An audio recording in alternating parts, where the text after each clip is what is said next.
बागेश्वर उपचुनाव में थमा प्रचार प्रसार। मुख्यमंत्री पुष्कर सिंह धामी सहित कांग्रेस नेताओं ने अपने प्रत्याशियों के लिए मांगे वोट। 5 सितंबर को होगा मतदान।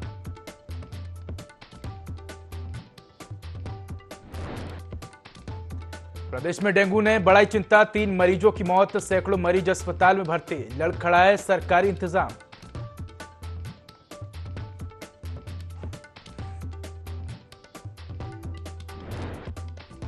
केदारनाथ धाम में एक बार फिर हिमस्खलन की घटना आई सामने। सुमेरु पर्वत से आया एवलॉन्च।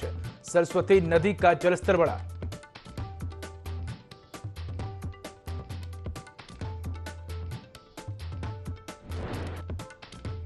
लांस नायक मोहन नाथ गोस्वामी का बलिदान दिवस। सैनिक कल्याण मंत्री गणेश जोशी ने दी श्रद्धांजलि। कहा, शीघ्र ही शहीद लांस नायक मोहन नाथ गोस्वामी की प्रतिमा का किया जाएगा निर्माण।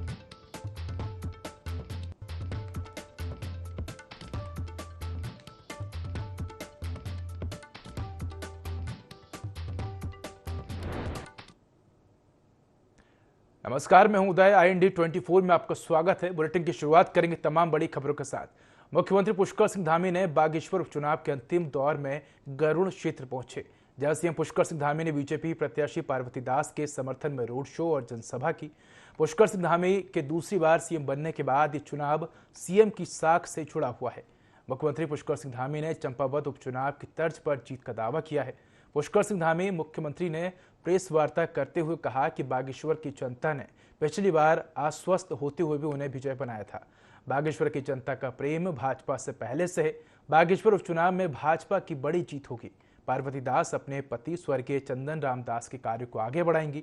वहीं युवाओं से नाराजगी के सवाल पर मुख्यमंत्री पुष्कर सिंह धामी ने कहा कि युवाओं के पक्ष में हमने ऐतिहासिक फैसले लिए हैं। नकल विरोधी कानून लाए हैं। भर्ती परीक्षाओं में पारदर्शिता लाई गई है। भ्रष्टाचार हो, नकल माफिया हो, सभी पर सरकार की तरफ से ठोस कार्रवाई की गई है। वहीं भर्ती घोटालों के सवाल पर भी सीएम ने खुलकर अपनी बात रखी।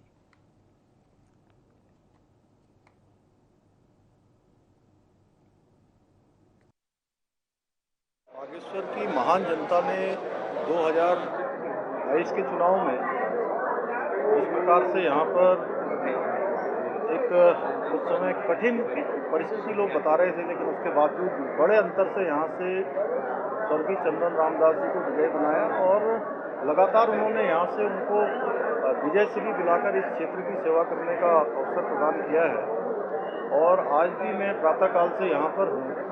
जिस प्रकार लोगों का प्रेम, आशीर्वाद, उत्साह और समर्थन में देख रहा हूँ, मुझे लगता है कि एक बड़ी जीत भारतीय जनता पार्टी की होगी। और इस शिव की नगरी बाबा बागनाथ की भूमि से यहाँ के लोग पहली बार मातृशक्ति की प्रतीक के रूप में एक महिला को, एक मातृशक्ति को, स्वर्गीय चंदन रामदास जी की धर्मपत्नी को यहाँ से प्रतिनिधित्व का अवसर प्रदान करेंगे।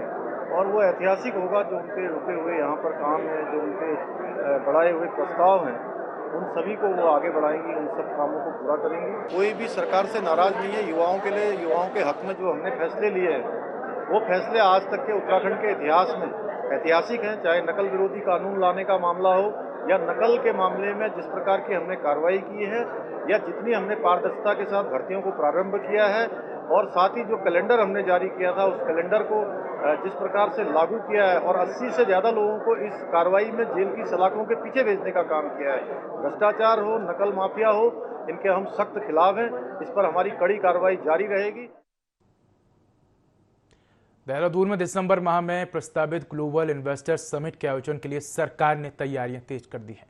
इसी के तहत आज देहरादून में मुख्यमंत्री पुष्कर सिंह धामी ने समिट के लोगो और वेबसाइट को भी लॉन्च किया। मुख्यमंत्री पुष्कर सिंह धामी ने कहा कि अब तक 16,000 करोड़ की ग्राउंडिंग हो चुकी है। देश के तमाम उद्योगपतियों से बातचीत चल रही है। सरकार ने ऐसे नियमों और कानूनों को भी हटाया है जिसके कारण राज्य में उद्योगों को स्थापित करने में दिक्कतें हो रही थी। राज्य में कानून की स्थिति, माहौल और पर्यावरण निवेश के लिए काफी बेहतर है। सरकार की कोशिश है कि बड़ा निवेश इस समिट के माध्यम से राज्य में आए। बता दें कि दिसंबर महीने में होने वाले इस समिट में राज्य सरकार ने 2.5 लाख करोड़ के निवेश का लक्ष्य रखा है। इस लक्ष्य को हासिल करने के लिए राज्य सरकार लगातार निवेश को बढ़ावा देने की कवायद में जुटी हुई है।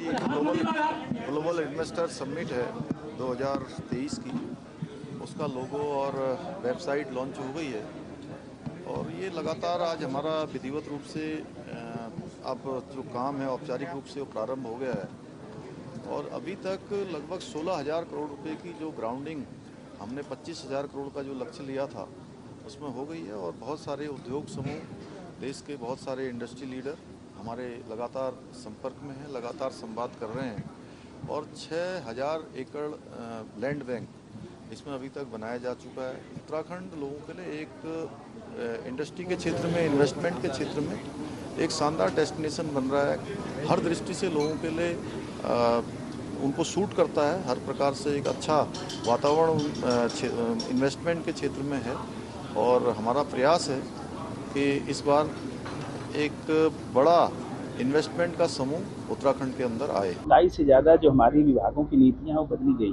और उनको जो हमारा निवेश फ्रेंडली कहें या इन्वेस्टमेंट फ्रेंडली कहें, लोगों के जो हमारे इन्वेस्टर्स हैं उनके लिए उसमें कई तरह की रियायतें दी गई हैं। तो निश्चित रूप से देखिए वो मीडिया के माध्यम से, आपके माध्यम से ही वो लोगों की जानकारी में आएगा और जब हम अपना कार्य अच्छे तरीके से करेंगे और लोगों के संज्ञान में आएगा तो उत्तराखंड के लिए यहाँ पर आकर के अपना निवेश करने के लोग प्रेरित होंगे। तो मीडिया की भूमिका अपने आप में महत्वपूर्ण हो जाती है।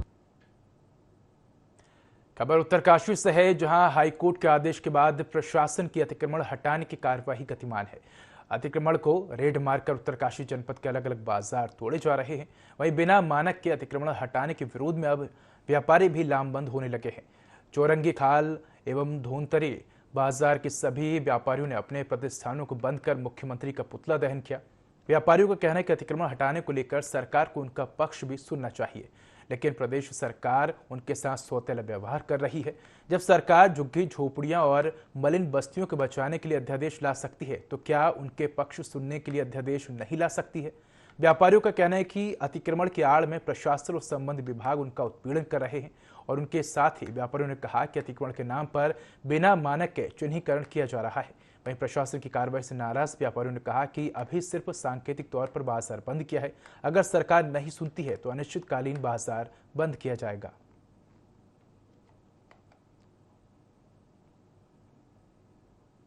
दादा भी गया, बाबा भी गया, बुढ़ा भी गया, मैं भी जा रहा, मेरे नाते भी जवान हो गए। अब कहाँ जाए? या हम लोगों को यहाँ से हटा दिया या मार दिया। जब हम लोग अतिक्रमण हो रहा है, जनता बढ़ रही है तो जमीन तो नहीं खिसक रही ना। कहाँ जाएंगे हम लोग? अपने बच्चों को काटेंगे, मारेंगे, यहीं पे खाएंगे और कहाँ जाएंगे हम? जहाँ हमने इस धरती पे जन्म लिया तो अब कहाँ जाएंगे? जो लोग यहाँ पर तीन पीढ़ी से, 1-2 वर्ष, 10-20 वर्ष, 50 से तीन पीढ़ी से जिनका रोजगार चल रहा था, उनका रोजगार इस व्यापार पर ही निर्भर था। तो आज वो लोग आज एकदम सड़क पे आगे रोजगार छीन रहे हैं। व्यापारियों को जो नवयुवक अभी बेरोजगार हुआ है, तो मुख्यमंत्री जी को ये संज्ञान जरूर लेना चाहिए कि जो ये युवा बेरोजगार हो गए हैं, इनके बारे में जरूर कुछ ऐसा नियम बनना चाहिए जिससे हमारे युवक गलत रास्ते पे न जाए, क्योंकि पेट का सवाल है। जिन व्यापारियों के पेट में लात पड़ी हुई है उनके बारे में हमारी सरकार को अवश्य सोचना चाहिए। सरकार से निवेदन है कि वर्तमान समय में जो शहरीकरण हुआ, चाहे अतिक्रमण हटाने वाला जो नियम है, इसमें थोड़ा हेर फेर की जरूरत है। यहाँ पर जो है ज़्यादा से ज़्यादा लोगों ने 2 फीट 3 फीट जगह जो है ली होगी सरकार की, हम मानते हैं, लेकिन उस समय सरकार कहाँ थी जब काश्तकार ने बनाया है। अपने मुख्यमंत्री जी धारण जी से नम्र निवेदन करते हैं इसमें अवश्य में जो है उसमें कुछ सुधारात्मक है कि चौरंगी खाल में कहीं भी कोई यातायात अवरुद्ध नहीं हो रहा है और यहाँ पर जो है तीर्थयात्री आते हैं। अभी 4 धाम यात्रा चल रही है, तमाम तीर्थयात्री यहाँ पे नाश्ता करते हैं, अल्प विश्राम करते हैं, क्योंकि ये पीढ़ियों से यहाँ पे रह रहे हैं। और यूपीए सरकार ने वर्ष 2006 में एक अधिनियम लाया था, वनाधिकार अधिनियम। उसके तहत ये लोग जो है वन भूमि पर अधिकार रखते हैं, चाहे हमारा सिक्किम राज्य हो, अरुणाचल प्रदेश हो, वहाँ पर जो है वनाधिकार अधिनियम के तहत लोगों को जो है मालिकाना हक मिला है वन भूमि पर। उसी प्रकार से उत्तरकाशी जनपद के हर्षिल में, चौरंगी खाल में, धरासू में, तमाम जहाँ पे लोग जो है कई पीढ़ियों से रह रहे हैं, उनको अधिकार मिलना चाहिए और इस तरीके से किसी के पेट पे लात नहीं मारनी। जसपुर में मेरी माटी मेरा देश कार्यक्रम का आयोजन किया गया। कार्यक्रम में केंद्रीय रक्षा राज्य मंत्री अजय भट्ट के साथ बड़ी संख्या में भाजपा कार्यकर्ता शामिल हुए। कार्यक्रम में पूर्व सैनिकों को सम्मानित किया गया।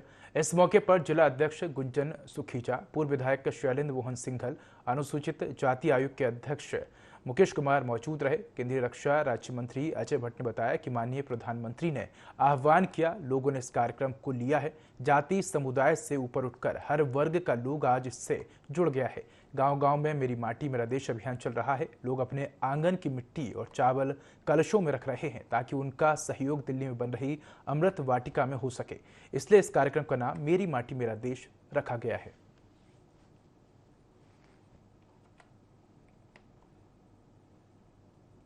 प्रधानमंत्री जी ने जो आह्वान किया, आज लोगों ने हाथों हाथ इस कार्यक्रम को लिया है। जाति, धर्म, वर्ग, क्षेत्र से ऊपर उठकर हर समुदाय के लोग, देश का हर नागरिक आज इससे जुड़ गया है।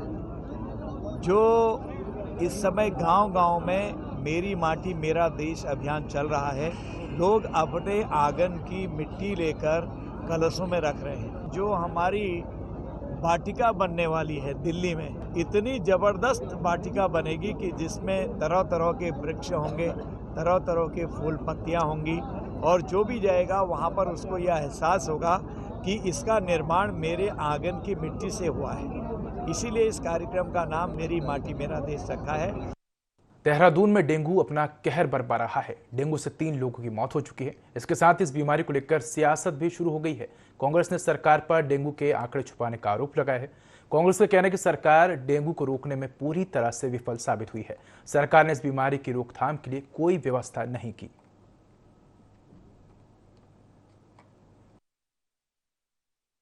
राजधानी देहरादून में तो स्थिति नियंत्रण से बाहर है ही है।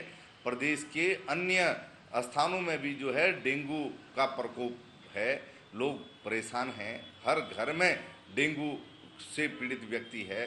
देहरादून के किसी भी वार्ड में, मोहल्ले में निकल जाए तो आपको बड़ी भारी संख्या डेंगू के मरीजों की निकलेगी, लेकिन सरकारी आंकड़ों में ये दिखाया नहीं जा रहा। और समय रहते जो है जल निकासी की व्यवस्था नहीं की। जगह जगह आप देखिए खाली प्लॉटों में जो है लबालब पानी भरा हुआ है, उसकी निकासी की व्यवस्था नहीं है और बड़ी भारी मात्रा में है। जगह जगह जल भराव की वैसे भी समस्या है क्योंकि स्मार्ट सिटी के काम समय पे पूरे नहीं हुए। हर जगह सड़कें खुदी हुई हैं। अगर आप समय रहते सारी व्यवस्थाएं जुटाते तो आज डेंगू से इतनी बड़ी त्रासदी ना होती। सरकार मौत के भी आंकड़े छुपा रही है। प्रदेश के सैनिक कल्याण मंत्री गणेश जोशी बिंदु खत्ता पहुंचे, जहां उन्होंने मरणोपरांत अशोक चक्र विजेता लांस नायक शहीद मोहन नाथ गोस्वामी की पुण्यतिथि पर उनकी समाधि पर पुष्प चक्र अर्पित कर नमन किया। इस दौरान सैनिक कल्याण मंत्री गणेश जोशी ने कहा कि मरणोपरांत देश के सर्वोच्च पुरस्कार अशोक चक्र से सम्मानित लांस नायक शहीद मोहन नाथ गोस्वामी के पराक्रम को हमेशा याद किया जाएगा। लांस नायक शहीद मोहन नाथ गोस्वामी अदम्य साहस दिखाते हुए कुपवाड़ा में आतंकियों से लोहा लेते हुए वीर गति को प्राप्त हो गए थे, जिनके बलिदान को हमेशा याद किया जाएगा। साथ ही मंत्री गणेश जोशी ने जिला सैनिक कल्याण अधिकारी को निर्देशित करते हुए समाधि स्थल पर शहीद मोहन नाथ गोस्वामी की प्रतिमा लगाए जाने की घोषणा की।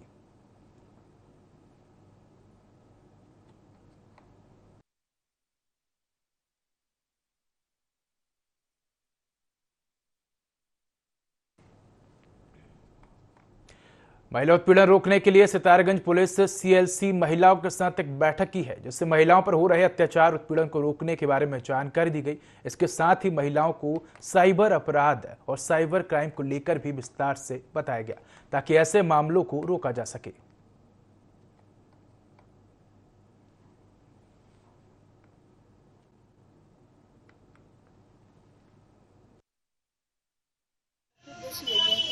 आपसी जनता और जो पुलिस विभाग है आपसी तालमेल बना रहे और जो कानून की जानकारी है वो जनता तक पहुँचे और जनता की समस्याएं जो हैं थानों तक पहुँचे, ताकि जो है कि क्षेत्रों में क्राइम भी कम हो और क्राइम रुके, ये उसका मुख्य उद्देश्य है। और इसी संबंध में जो है कि आज पूरा साइबर क्राइम को लेके और जो पूरा आजकल वीडियो अपलोड कर दे रहे हैं किसी परिचित के नाम से और जो फिर उनको ब्लैकमेल कर रहे हैं, वो सारी चीज़ें आज जो है बातचीत की गई। पुलिस महानिदेशक महोदय के निर्देशानुसार हमने जो है अपने क्षेत्र में महिला CLG का गठन किया है, जिसमें कि हम लोग जो हैं हमने समाज में हो रहे अपराध के संबंध में जागरूकता के लिए जो है महिलाओं को अपने साथ जोड़ा है। आज हमने जो है अपने क्षेत्र की CLG की मेंबर जो महिलाएं हैं उनको महिला संबंधी अपराधों के बारे में और आजकल जो बहुत प्रचलन में है साइबर क्राइम, इसके बारे में और अन्य अपराध, नशे के बारे में, इन सब के बारे में जागरूक किया है। और हमने अपेक्षा की है कि समाज में जो अपराध फैल रहा है, इससे जो हमारी महिलाएं हमें इस संबंध में हमें जानकारी देंगी, हमें सहयोग करेंगी और इस अपराध की रोकथाम में हमें सहायता मिलेगी। हल्द्वानी में नशे के खिलाफ रन फॉर नेशनल मैराथन के नाम पर धोखाधड़ी का मामला सामने आया है, जिसको लेकर दौड़ में शामिल हुए बच्चों ने आयोजक मंडल के खिलाफ नारेबाजी करते हुए जमकर हंगामा किया। वहीं पुलिस ने मैराथन के आयोजक मिथुन जायसवाल के खिलाफ धोखाधड़ी का मामला दर्ज किया है। बताया जा रहा है कि आयोजक ने दौड़ में हिस्सा लेने वाले प्रतिभागियों से 50 से लेकर 500 रुपए तक मांगे थे। साथ ही जीतने पर प्राइज देने की बात भी कही थी, लेकिन ऐसा नहीं हुआ, जिसके बाद बच्चे और उनके अभिभावक नाराज हो गए।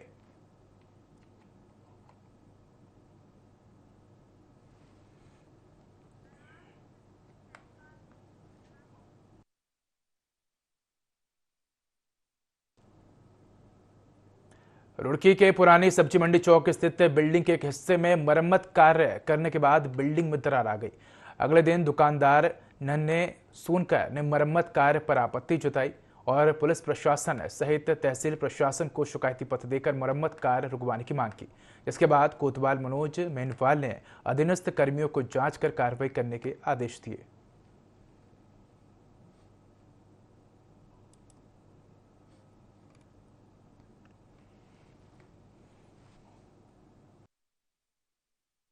की दुकान है, नीचे पाल डीलर्स वाले की दुकान है, तो मेरी गैर हाजिरी में नीचे की दुकान की अपनी डाट निकलवा के और पूरी बिल्डिंग नीचे गिरने का खतरा है और पूरी सब्जी वाले खरीदने के लिए आते हैं। बिल्डिंग कोई मर भी सकता है, 5 मंजिल बिल्डिंग है, किसी टाइम भी टूट के गिर सकती है और कोई है कि बिल्डिंग नीचे गिर जाएगी, उसकी प्रॉबिलिटी है। मतलब ये है कि दुकान तो मेरी है ऊपर, उसके जब नीचे की डाट निकाल लेगा वो मेरी दुकान गिरेगी तो पूरी बिल्डिंग गिरेगी, या मैं दुकान के अंदर बैठे बैठे बिल्डिंग गिर जा और मतलब मेरे बच्चे मर जाऊँ, मैं मर जाऊँ, तो इसका जिम्मेदार कौन होगा? प्रशासन से मेरी यही है कि मौके पे आके मैं ना करे इस चीज का। हरिद्वार GRP पुलिस ने ऑनलाइन फ्रेंडशिप ऐप से दोस्ती करके ठगी करने वालों का खुलासा किया है। पुलिस ने गैंग के 3 आरोपियों को गिरफ्तार किया है। दरअसल बिहार से आए ऋषभ नाम के व्यक्ति की मुलाकात आरोपी मोनू से हुई थी, जिसके बाद उसने अपने साथियों के साथ घूमने का प्लान बनाकर उससे मारपीट की और ATM UPI के माध्यम से करीब 30,000 रुपए लूट लिए, जिसके बाद पीड़ित ने मुख्यमंत्री हेल्पलाइन पोर्टल में शिकायत दर्ज की, जिसके बाद पुलिस ने कार्रवाई की।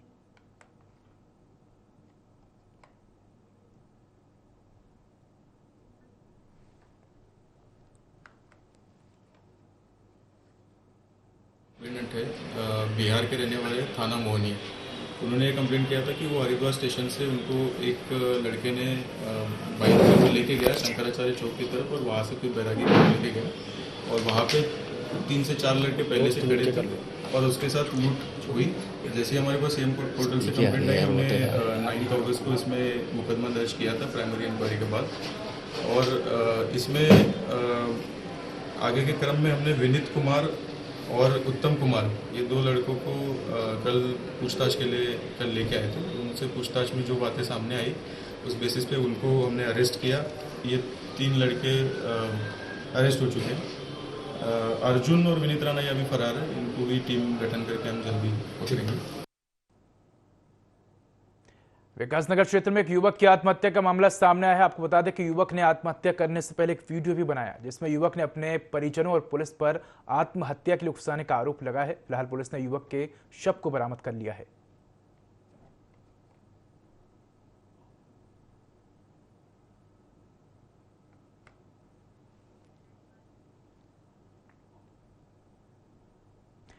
आपको बता दें कि मसूरी में द्वितीय अखिल भारतीय ज्योतिष समागम आयोजित किया गया, जिसमें देश भर से विभिन्न विधाओं के ज्योतिषों सहित विदेशों से आए ज्योतिषों ने प्रतिभाग किया।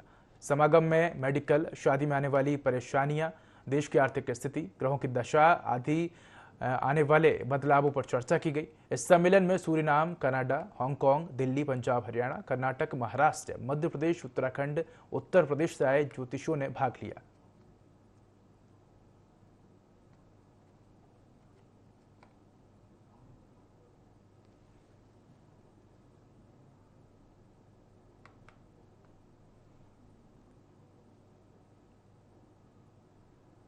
का और सच्चाई का व्याप कराना कि ज्योतिष एक ऐसा सच है जो आम जनता के लिए, आम मानव की भलाई के लिए है। किसी भी जात बिरादरी से उससे ऊपर उठकर इसका लाभ लिया जा सकता है, क्योंकि मसूरी में ऐसे कार्यक्रम कम होते हैं। इस बार हमने ये काम पहाड़ों की रानी मसूरी के अंदर रखने का प्रोग्राम बनाया। कल हमारे यहाँ हवन था और आज हमारे यहाँ ज्योतिष का प्रोग्राम है जो कल तक चलेगा। हांगकांग से प्लस दिल्ली से, गाजियाबाद से, मेरठ से, सहारनपुर से, देहरादून से, ऋषिकेश से, पंजाब से, हरियाणा से और उसके बाद बेलगांव यानी कर्नाटक से, महाराष्ट्र से, सभी जगह के हम विद्वान। केंद्र सरकार ने वन नेशन वन इलेक्शन पर एक कमेटी बना दी है। इस पर उत्तराखंड कांग्रेस के प्रदेश अध्यक्ष करण महारा ने अपनी प्रतिक्रिया देते हुए बागेश्वर में कहा कि बिना तैयारी के आखिर एक देश एक चुनाव की सरकार को अचानक जरूरत क्यों पड़ गई। महारा ने यह भी कहा कि वैसे ये नया नहीं, पुराना ही आइडिया है। वहीं भाजपा प्रवक्ता विपिन केंथोला ने पलटवार करते हुए कहा कि जो पार्टी अपने संगठन में काम नहीं कर सकती और जिनके नेता अपने संगठन में लड़ते रहते हैं, उन्हें तो करण महारा ठीक नहीं कर पा रहे हैं और आरोप प्रत्यारोप कर रहे हैं। पहले करण महारा पढ़ें और फिर आरोप लगाएं।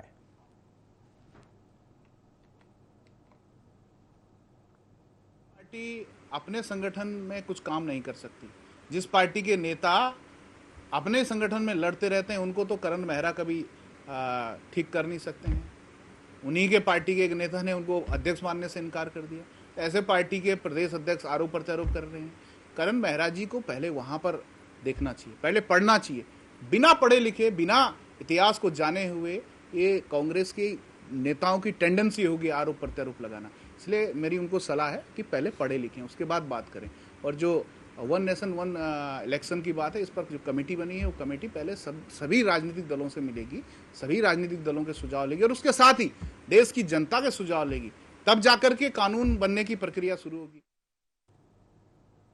हरिद्वार में यूपी से लगी नारसन और चुड़ियापुर बॉर्डर पर प्रवेश द्वार बनाए जाएंगे। प्रवेश द्वार हरिद्वार रोड की विकास प्राधिकरण बनाएगा।